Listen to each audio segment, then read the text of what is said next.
Cenicamente. Cenicamente. Cenicamente. Cenicamente. Cenicamente. Cenicamente.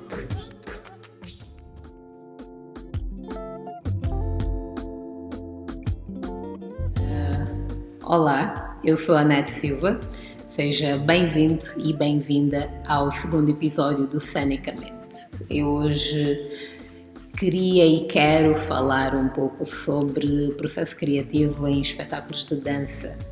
Falar sobre processo criativo é sempre um pouco complicado, porque não existe um processo criativo, existem vários processos criativos e tudo depende exatamente do criador. Imagina, um processo criativo é muito como uma investigação, como um projeto de uma monografia, quando nós estamos naquela fase do pré-projeto e tal, e temos de pensar o porquê, quando e como. É exatamente isso que temos de pensar. Então, o processo pode ser mais profundo e sim, muito do que é o processo criativo depende da inspiração, mas pronto, provavelmente a inspiração é 1% do que é o processo criativo e os outros 99% são suor, tiro, porrada e bomba, como dizem os brasileiros. Mas é um trabalho intenso. Eu chamei aqui hoje o Dilo Paulo, que é licenciado em dança, é pós-graduado em ensino da dança. E vamos falar também, claramente, com o Miguel Carlos, que é diretor da Palácio Dance Company, que eu também faço parte. E pronto, acho que é importante trazer isso porque os dois são linhas muito diferentes e tentar perceber quais são e de onde saem as suas inspirações, como é que é o seu processo, o que é que eles veem no seu trabalho também, e também perceber qual é o papel do espectador dentro, enfim, deste processo todo. Então, vamos lá, vamos à nossa conversa e vou dar as boas-vindas aos meus convidados. Sim. Primeiro, bem-vindos e obrigada. Vocês são os fofos e vocês, nesse momento, são diretores das vossas próprias companhias.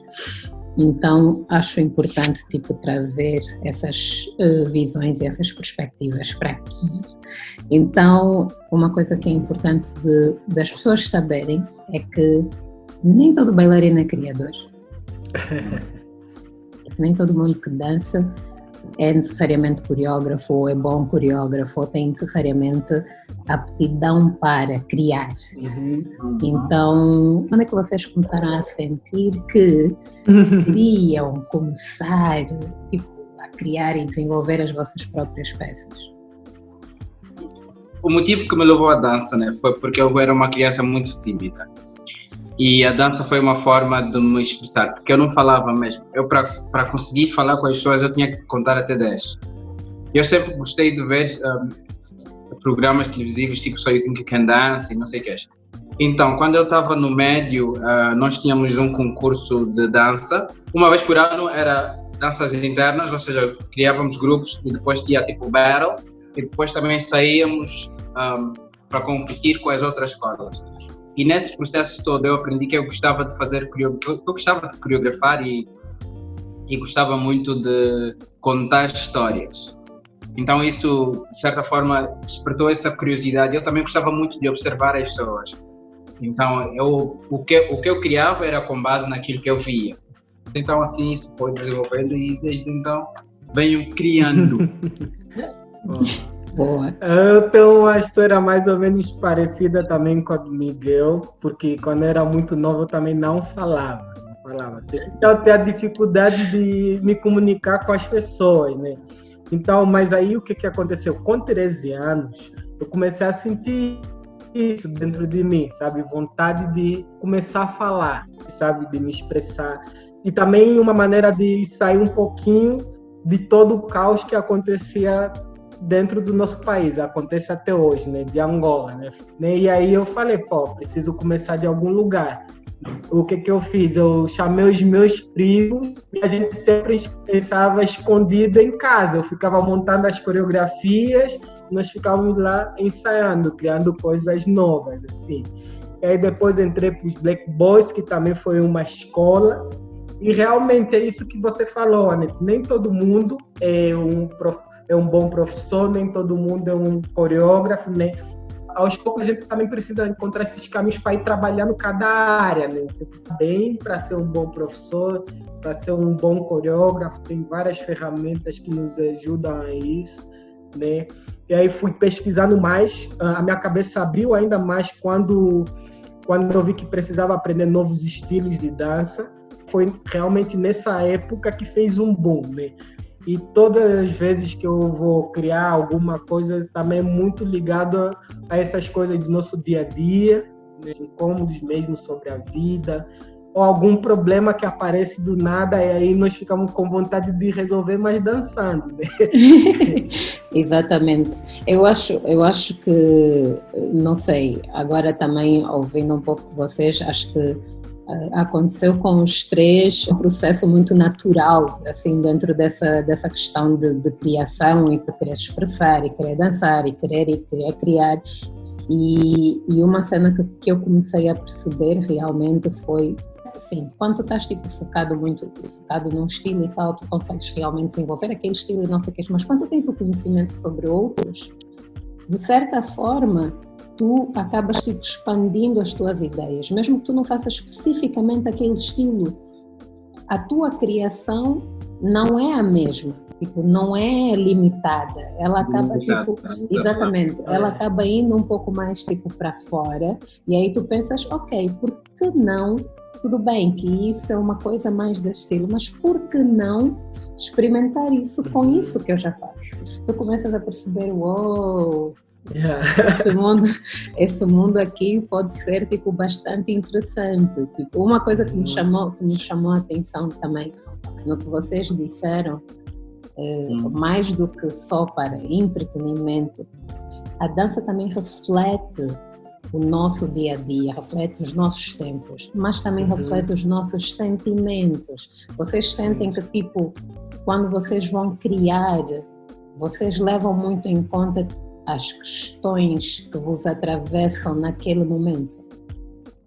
Mais do que nunca nós estamos numa fase em que nós devemos sim contar as nossas narrativas, principalmente africanas, por serem histórias que não são muito populares no mundo, né? E se nós, como criadores, não tivermos a dar o nosso contributo em contar as nossas histórias, eu acho que as próximas gerações e o mundo lá fora, ou seja, o mundo ocidental, não vai ter conhecimento daquilo que é ser africano, daquilo que as pessoas aprendem muito com as artes e são coisas que permanecem para sempre. Fala, Dilo. O lado pessoal fala muito alto, né? Também é isso que realmente vai tornando cada criação única. E nós podemos criar arte de diversas maneiras, né? E hoje em dia vem aparecendo uma maneira que nós mesmos, artistas, também desconhecemos muito, que é a arte dentro desse mundo político, né? Porque ela também é política, né? Então, o corpo né? O corpo é político, só que agora é que a gente vai entendendo que realmente ele é político, né? Porque não nos falam isso. Aí a gente vai descobrindo outros campos de como utilizar essa arte, essa criação, esse poder de criação, né? Esse chamado que cada um meio que recebe para poder começar a desenvolver coisas. E hoje em dia também eu sinto muito essa necessidade de ver na internet e pelo mundo mais conteúdo produzido por africanos. Eu sinto falta de ver mais. E não é desculpa, e não é só em matéria de vídeos de pessoas e tal africanos, mas também material escrito e isso tudo. Se tu vais pesquisar alguma coisa, mesmo em relação a isso, né? Processo criativo, composição coreográfica, não, é muito difícil tu encontrares material de um artista africano, e o processo criativo não é só prático, ele é psicológico, ele é teórico, ele é o tempo inteiro. Antes das coisas se tornarem práticas, tu começas por uma preparação, e a preparação é o surgimento do problema. qual é a questão que hoje está tipo a me fazer vibrar e por que essa questão surgiu e como é que essa questão vai começar a ir, vai passar para o corpo, porque antes dela passar para o corpo, ela passa por aqui, ela passa por aqui, ela passa por tudo isso. O porquê tem que ser uma coisa constante, está nas nossas mentes, porque esse movimento, porque isso tudo, o porquê nos leva a ter um conhecimento maior sobre o assunto e depois quando aplicamos esse assunto no corpo, ainda com esses porquês, isso dá mais sentido à peça, dá mais sentido no enriquecimento da arte. Eu acho que por muita gente não utilizar, né, esse porquê, é que nós acabamos enxergando muitas obras do jeito que tem sido apresentada, né? Eu acho que isso também é um bom tema, porque nem sempre a arte deve ser usada de forma política, de forma de informar as pessoas e tal. Então, há coreógrafos que só criam, nem sempre existe uma história. Sim, nem sempre existe algo mais profundo além dos movimentos. Atenção que não, mas mesmo o assim porquê existe está um dentro sentido. de tudo. Tem o porquê, mas há pessoas que criam, os que dizem, não, é abstrato. Não. É que mesmo quando tu crias desse jeito como tu explicaste, ainda existe uma motivação. Porque a pessoa quando vai dizer, ok, é movimento pelo movimento, mas é um movimento que surgiu de algum lugar, é um movimento que surgiu de algum sentimento, de algum estado teu, naquele momento em que tu estavas a pensar. Diferente disso, e eu concordo um pouco contigo, diferente disso, há aquelas pessoas que só juntam passo por juntar. Mas tu não estás a perceber o que é que estás a fazer. Estás a perceber? O que tu disseste, Miguel, faz sentido, porque é a criação a partir de um estado emocional, de um estado psicológico, mas mesmo assim existe um sentido. E às vezes esse estado que fez com que você criasse alguma coisa acaba também por chegar para quem assiste, né? Porque aí ela sente, caramba, não tem uma história por trás, mas tem aquele estado aí que ele queria passar, né? Exatamente. Olha, Dilo Mushima, eu achei muito interessante. Vocês têm elementos que claramente são nossos, angolanos, e claramente têm elementos brasileiros, mas a forma como as coisas se fundem uma na outra, tu não sabes exatamente onde um começa e onde o outro termina. Qual foi o processo para esse espetáculo? Mushima, a palavra Mushima já nos traz muita coisa, né? E o processo também para a criação desse espetáculo foi longo, né? Porque nós estávamos sempre falando assim, estamos num processo de criação, estamos num processo. E foi difícil começar a chamar um espetáculo de dança, né? Primeiro já sobre esse termo de venha com um só coração, né?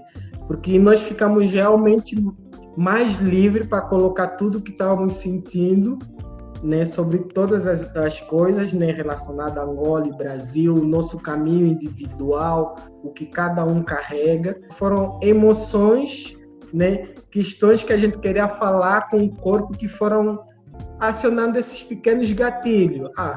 Agora é realmente um bom momento para um movimento mais ligado às danças africanas, ou um movimento ligado mais às danças populares brasileiras, né? Então, a gente não ficou muito fechado nessas coisas de estilo de dança, e foi deixando mesmo surgir, deixando o nosso corpo falar. Ainda é muito difícil eu falar detalhadamente sobre esse espetáculo, porque eu sinto que ainda é uma criação, ainda é um processo, né? Ainda é um processo, né? Cada dia que a gente dança vai descobrindo coisas novas, né? Cada plateia também nos traz isso, né? Porque é um espetáculo que realmente ele foi feito para ser dançado em roda, ou próximo da plateia, sentir o contato de quem está ali próximo. Dá para ser dançado distante num palco italiano? Dá super. Mas esse contato com quem está do seu lado ali na plateia é muito importante para esse espetáculo, Mushima. nós temos muita troca de olhar, né? Olhar muito para o outro, olhar para a plateia. Então você olha no outro dia, tipo, você não está olhando mais para aquela pessoa que estava lá ontem, mas aquela pessoa que estava ontem, que você olhou, deixou algo também na sua dança. Então fica ainda mais carregado o seu olhar. Então é assim, só vai trazer mais potência ainda para o espetáculo. Miguel, tu achas que tu tens um método, uma ordem específica dentro do que é a tua metodologia? Comigo, eu penso nos temas que eu quero abordar. Gosto muito de pensar na emoção que o bailarino vai sentir e que o público, e de forma, quais são as formas que o público possa vir a receber essa informação. Então, sim, eu começo muito com observação, ou então pesquisa sobre o tema. Depois eu escrevo, porque eu trabalho muito por partes. Eu gosto de contar uma história, mas às vezes é bom ter parte X, parte Y, parte X. Então, eu penso em cada parte, qual é o conteúdo que vai estar dentro dessa parte. Depois, qual é o próximo tema. Assim sucessivamente, até chegar ao final. E para mim o final é sempre a parte mais difícil, porque tu queres sempre terminar com uma forma que vai deixar o teu público impactado com aquilo que eles viram. Gosto de histórias mesmo que as pessoas saem daí e entendem, não, isso foi isso, isso foi aquilo. Obviamente, a forma de entendimento, a forma que a pessoa vai receber cada coisa é diferente. Mas gostas de ser mais específico, né? Mais objetivo. Exatamente, gosto de ser mais objetivo. E comigo é isso, é a base de a leitura do público e a leitura do bailarino também, porque nem sempre o que tu sentes tu consegues transmitir de forma exata para a pessoa que vai dançar. Até porque nós somos todos carregados de experiências diferentes. A forma como tu pensaste, por mais fiel que seja, não vai ser nunca igual quando chegar no corpo do outro e nem quando chegar na visão do público, porque o público também é aquela cena do espectador emancipado, porque por mais objetivo que tu sejas, se ele quiser dar uma leitura diferente daquilo que tu apresentaste, é uma cena dele, tá a ver? E ele tem esse direito, e é tipo, ok, a arte já não é tua, já está fora. Né, assim, do modo geral, né? Tem artistas que gostam de trabalhar de uma maneira mais solta, né? Mas acho que ninguém escapa desse lugar de que o foco central chegue realmente. E, ao mesmo tempo, também, nós artistas precisamos estar conscientes de que a pessoa também vai receber do jeito que ela quiser, né? Tem uma pessoa que, falando no espetáculo do Shima, nos mostrou um rio no momento que a gente não pensava em rio. E hoje em dia a gente vê rio ali, sabe? Ela nos trouxe essa sensação. Ela falava, pô, é muito lindo aquele momento que vocês fazem aquela movimentação e depois passam a mão no rio. Caramba, ela viu o rio ali. E agora eu danço e ali eu sempre vejo o rio, sabe? Eu não via o rio ali, mas ela trouxe essa sensação para mim. Agora a gente faz essa movimentação e pensa em passar a mão no rio naquele momento. Ela trouxe isso para a cena, sabe? Então é isso. E até se calhar influencia muito também. E se calhar deu mais sentido a própria cena tipo, do espetáculo. Olha, eu percebi também que tipo, com o passar do tempo eu comecei a ter como referências e a me inspirar muito em pessoas mesmo da nossa geração, assim. E depois tu começas a perceber que tu crias e tu tens tipo inputs ou inspirações a partir de qualquer coisa. Eu percebi, por exemplo, que tipo textos, tipo, você lê uma frase, um texto, você diz, uau, isso estava tipo uma história, uma coisa assim, tipo, tipo maravilhosa. Eu estava a ler. Eu estava a ler um livro e li uma frase e disse, pronto, está aqui mais um espetáculo, vamos. Eu estava a tomar banho, eu disse, pronto, está aqui mais um espetáculo. Eu estava assistindo Frozen, mais um espetáculo. Não. E eu estava no outro dia a ler e a bater o pé no chão por causa de uma cãibra, mais um espetáculo.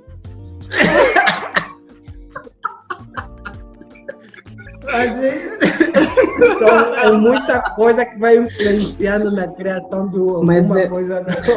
Eu lembro Mas é que no outro dia ainda estava a rever cenas da Pina Bausch e também da Anne-Thérèse, por exemplo, e aquilo cria toda uma dinâmica, uma cena tipo bué forte, mas eu fiquei mesmo bué feliz quando descobri Germaine Agony.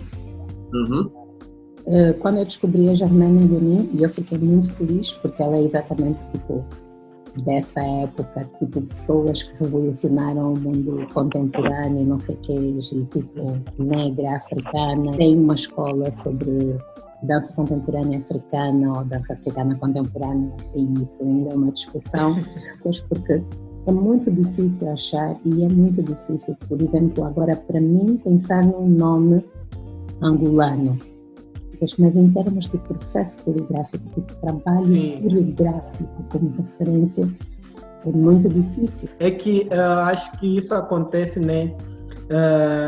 Em Angola tem muitos artistas bons, mas ainda não chegamos nesse lugar, nessa potência que existe nesses artistas de fora, sabe? Porque eles sabem por que eles criam todos os dias. Não que os angolanos não saibam.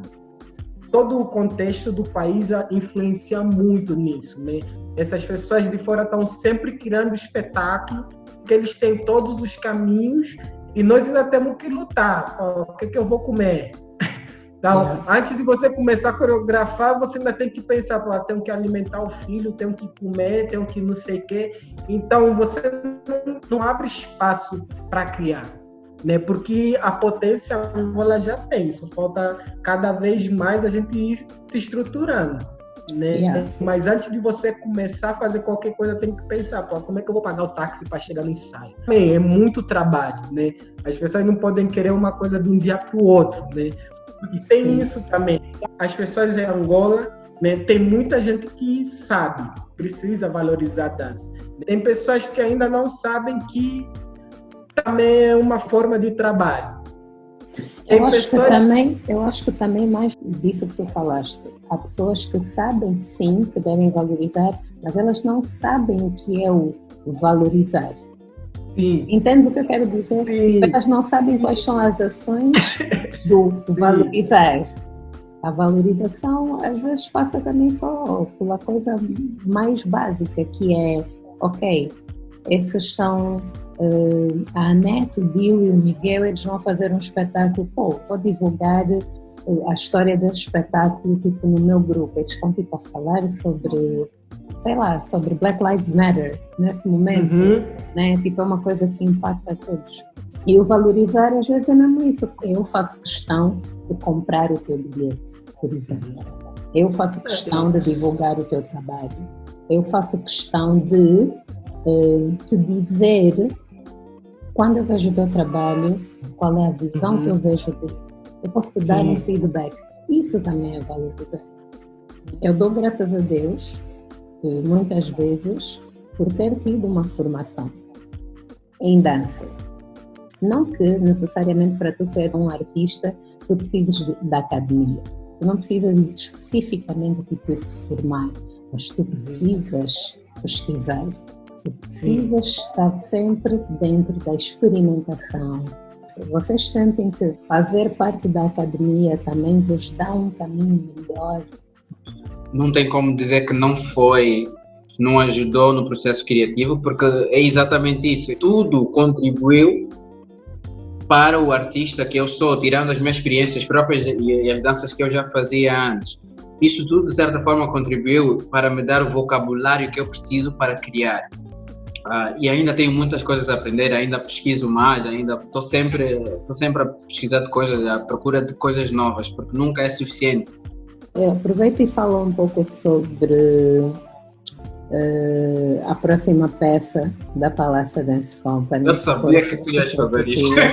Não, eu acho que é bom saber de onde é que tu partiste, o que é que tu estás a pensar em falar e porquê. Ok. Primeiro, eu gosto muito de analisar a sociedade e ver a forma como as pessoas pensam. E Banana com Jiguba é uma conversa, na verdade, que eu tenho tido comigo mesmo e com outras pessoas, de tentar perceber um pouco mais a sociedade angolana e quais são os valores que nós temos como angolanos. Então, Banana com Jiguba fala sobre empatia e fala também sobre o racismo, feminismo. Nós vamos abordar a homofobia também, essas coisas todas que eu acho que nós não estamos a ver as pessoas com olhos de ver, está tudo distorcido. Porque para uma preta ela é muito bonita. Tipo, conversas assim, que tipo, não tem lógica. Vai ser uma peça muito frontal, muito na cara, muito... Yeah. Acho que o mundo ele tem essa dificuldade, né, de não entender que ser diferente tá ok, tá bom. Elas precisam definir para falar. Precisam colocar as coisas nas caixas. Isso, elas precisam, né? E o que nós artistas mais fizemos para realmente ser criativo é pensar fora da caixa. Então, no nosso espetáculo de dança não tem isso de um homem, de uma mulher, tem arte e acabou, né? Então, por isso também que muitas das vezes a nossa arte não é tão aceita, porque nós vamos contra os padrões que a sociedade sempre vai colocando. Assim, vocês em algum momento já se sentiram tipo estagnados? Sim, por quê? E o que é que vocês fizeram para sair disso? Em alguns momentos a gente sempre acaba passando por isso, né? Nós temos essa primeira fase do porquê que a gente está criando tal coisa, né? Aí começamos a correr atrás do material para desenvolver. E aí acho que durante todo esse processo de criação tem um período que você chega, será que é isso mesmo? E acho que quando chega nesse período, né, se tratando de criação, é que a gente se sente meio que parado no tempo. Eu gosto de pensar nisso, que é parado a tua no estagnação tempo. É só a pergunta do será que é isso mesmo? Que maravilha! Não, é isso. É quando você pensa, pô, será que esse é o caminho? É esse o que caminho. Eu quero criar? Ou você também fica bloqueado em relação ao movimento, ó. E o que é que tu fazes para sair disso? Eu acho que para sair, pode deixar acontecer de maneira natural, porque a vida vai nos mostrando isso. Quando a gente se distrai daquilo, acaba encontrando a solução. É isso, você tem um tchan em um outro momento, sabe? Você encontra eu acho isso muito engraçado. Eu estava a ler sobre isso, as fases do processo criativo de Graham Walls, uma coisa assim. E ele falava exatamente tipo sobre que eram umas 4 fases, a preparação, a incubação, tem essa fase que é o nome agora que não me lembro, que é essa fase do insight, que é tipo o nome real eu não me lembro, e depois tem a outra que é a verificação, a última. Porquanto falas sobre a preparação, tu estás a falar exatamente sobre a criação desse problema, né? Tipo, o que é que eu vou falar, por que é que eu quero falar sobre isso, não sei o que. A fase da incubação é quando a ideia já está ali, mas tu consegues, tipo, receber insights exteriores e aí começar a ligar com aquilo que já faz parte da tua cabeça, o problema. Essa fase, que eu não lembro agora o nome exatamente, é exatamente isso, quando inconscientemente, tipo, rapidamente, tudo faz sentido. No insight é tipo, uau, é tipo, achou. Isso aqui, isso com isso, e essa música linkada nessa e tal, isso entra bem, e que faz, e que não sei o que, tudo tipo linka e tal. E a fase da verificação é aquela que tu vais pôr as coisas realmente no palco, experimentar aquilo e verificar se aquilo funciona. E se funcionar, tudo bem, maravilhoso, porque foi muito bom. Se não funcionar, tu voltas. Enfim, tu pode fazer voltar muito bem. É muito engraçado, porque agora que tu estavas a falar, me fez lembrar exatamente disso que eu estava a ler. Fala, Miguel, queres falar? Eu acho que a parte do insight, para mim, que sou bem dramático, é a parte que mais... que fica assim, espera! É isso. E é tipo estás a ver? É mesmo esse o som. Mas era o Miguel agora a responder. Desculpa. Acontece comigo muito, mas é isso. Muitas das vezes é por eu estar a desviar muito do assunto. Então, quando eu estou bloqueado, ou eu paro e digo, ok, vamos continuar no dia seguinte, que eu vou para casa relaxar e sentar comigo mesmo e tentar encontrar o meu source, né? E tirar isso para fora, a minha fonte, exatamente, ou então depois é só tipo, não, vamos fazer aqui, tu dás sugestões, ainda criando, e eles vão criando uma coisa linda. Nice. Yeah. Eu acho muito engraçado vocês falarem isso, porque eu sinto que é isso, eu estou sempre a me mexer, basicamente. Eu tenho sempre alguma coisa para fazer. O Dilo também é assim, Miguel também. Eu sinto que as minhas fases de estagnação acontecem por causa da minha mente, não por causa do meu corpo, porque eu não tenho o material ou porque não sei o quê. Tem muitas vezes, e tem mais vezes a ver com insegurança. É porque tu começas a te questionar como é que aquilo vai ser visto, se isso está bom, se isso não está bom, se no teu corpo aquilo faz sentido, se não faz sentido, e se vão entender é só insegurança. Mas a tua mente, tipo, a tua mente te trava de uma forma, e eu sinto isso, principalmente se eu vou criar, tipo, para o público um lugar. E faço essa comparação porque nós somos realmente tipo um público muito difícil. Quando eu vou criar para o público angolano, eu começo a pensar no o que eles vão entender, como é que eles vão ver, tipo, para eles o que é belo, para onde é que eles vão estar a olhar, eles vão estar a pensar que eu sou gorda. Já fui assistir vários espetáculos, né, de dança mesmo em Angola, né, que eu estava lá assistindo e é uma narração. Você está vendo a pessoa do seu lado, e agora ele vai fazer isso, e agora foi para lá, agora não sei o que. Também tem isso, né? Então, tipo, além desse todo olhar que as pessoas têm, né? Esse julgamento, que acontece em muitos lugares do mundo também, né? Esse julgamento. Mas só que em outros lugares, como tem arte todo dia, toda hora, em qualquer lugar tem arte, tem um trabalho artístico acontecendo, performance acontecendo. Tipo, se você se joga na rua do São Paulo, vão pensar que você foi atropelada. Aqui vão falar, pô, aquela performance foi incrível. Foi incrível. Mas eu acho que o que vocês estão a dizer é muito importante, porque os outros países, das crianças, já vão. Tipo, eles têm esses passeios aos museus, eles têm vão ver um espetáculo de dança, e isso tudo contribui para que eles se tornem adultos que entendem e têm essa sensibilidade para estar num espaço e estar a assistir uma peça de dança. E é o que tu estavas a dizer, de fazer chegar a arte a outras pessoas, de fazer chegar a nossa dança a mais pessoas. Quanto mais melhor, quanto mais conteúdo nós for a trazer ao nosso país, melhor.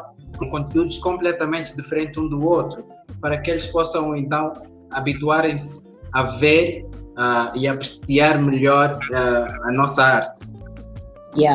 Olha, agora antes de fecharmos, tem surgido um grupo de jovens muito potente e muito talentosos. Eu queria que vocês deixassem algum tipo de incentivo, principalmente quanto à criação, né, das questões atuais ou não. Os artistas angolanos têm muita potência. Até as pessoas que não trabalham com arte têm muita potência dentro delas, potência artística. Dá para ver isso, né, todo dia. A palavra principal que eu deixo para as pessoas que vão estar vendo isso é realmente a busca de conhecimento. E isso já vai trazer muitas outras coisas. Uhul! Vai! Eu acho que o que eu tenho a dizer é para as pessoas não sentirem medo de criar. A arte é vida e nós podemos refletir isso, né? E também não sentir medo de começar. começa hoje mesmo. E quando tu estás no caminho certo, as pessoas ideais vão automaticamente se aliando a ti. Então, é possível, como eu disse, nós temos uma potência enorme como angolanos e o mundo inteiro está de olhos em África. O mundo inteiro quer saber o que é que se faz em África, o que é que se faz em Angola. Há muita gente que não conhece Angola e nós precisamos de estar a fazer as coisas acontecer para as pessoas saberem onde é que nós estamos situados no mundo. Só falando uma coisinha assim, é que precisa ser hoje, como o Miguel disse, né? A gente precisa buscar esse conhecimento para começar a estruturar tudo isso, né? Porque também não dá para toda hora, né, a gente ir para a Europa, ir para outros lugares do mundo e ver as pessoas dançando um espetáculo falando sobre a tua terra. Exatamente, usando as tuas músicas. Isso está acontecendo muito. Isso está acontecendo muito. Então você precisa contar a sua história. A gente não precisa que outra pessoa conte a sua história. Pior ainda. Eu acho que eu só acrescentaria a questão da alimentação. Eu acho que nós não temos de nos sentir limitados. Quer dizer, todos nós temos de saber até onde podemos ir, temos de nos conhecer até esse ponto. Mas nós não podemos pôr limites na nossa arte no sentido de eu só vou fazer até aqui porque é só isso que vai ser aceito ou não. Eu acho que as pessoas têm de acreditar mais e serem mais gratas. O sentimento de gratidão faz com que tu mais facilmente aceites aquilo que és, aceites aquilo que tens, principalmente em relação à tua arte, e mais facilmente tu vais mostrar isso ao mundo. Ora bem, assim foi mais um episódio do Cenicamente. Tu já sabes que em formato podcast nós estamos, ou eu estou nas principais plataformas digitais, então podes procurar-me no Spotify, no Deezer, Google Podcasts, Radio Public, Pocket Cast, Anchor, SoundCloud. Pois, e no SoundCloud, claramente, tem um linkzinho assim no seu lado direito. Caso queiras fazer e possas fazer alguma contribuição, podes seguir-me em qualquer uma dessas plataformas e, claramente, o teu comentário vai ser muito benéfico para saber também se estamos no bom caminho ou não, ok? Muito obrigada e até o próximo episódio.